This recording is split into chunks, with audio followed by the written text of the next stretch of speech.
Private షాపుల చేత, ఎందుకంటే అంతా ప్రైవేట్ మాఫియా కాబట్టి, అంతా ఇలా ఎమ్మెల్యేలు, ఇలా మంత్రులు, అంతా వీళ్ళ నాయకులు వీళ్ళ కన్సర్న్లలో నడుస్తూ ఉన్నారు కాబట్టి ప్రైవేట్ షాపుల చేత వీరు ఎంపిక చేసుకున్న డిస్టిలరీలకు మాత్రమే అధికంగా ఆర్డర్లు ఇచ్చేలా ఈ ప్రైవేట్ షాపుల మాఫియా చేత ఇండెంట్ ఫేస్ చేస్తే లంచాలు ఇస్తారా?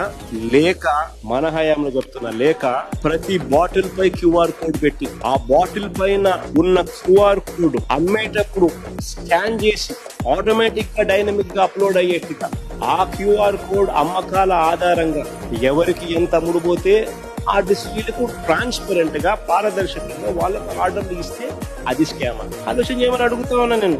చంద్రబాబు నాయుడు గారి హయాంలో ఈ పారదర్శకత లేకపోవడం వల్ల ప్రైవేట్ షాపుల మాఫియాకు ఆయనకు సంబంధించిన ఆయన ఎవరికైతే మేలు చేయాలనుకుంటాడో, ఎవరి వల్ల లాభపడాలనుకుంటాడో వాళ్ళకు మాత్రమే ఆర్డర్లు ప్రైవేట్ షాపుల ద్వారా ఇండెంట్ ప్లేస్ చేయడం వల్ల 2014 నుంచి 19 మధ్యలో చంద్రబాబు నాయుడు గారి హయాంలో 5 డిస్టిలరీలు ఏకంగా 69% మద్యం తయారీ ఆర్డర్లు ఇచ్చాయి.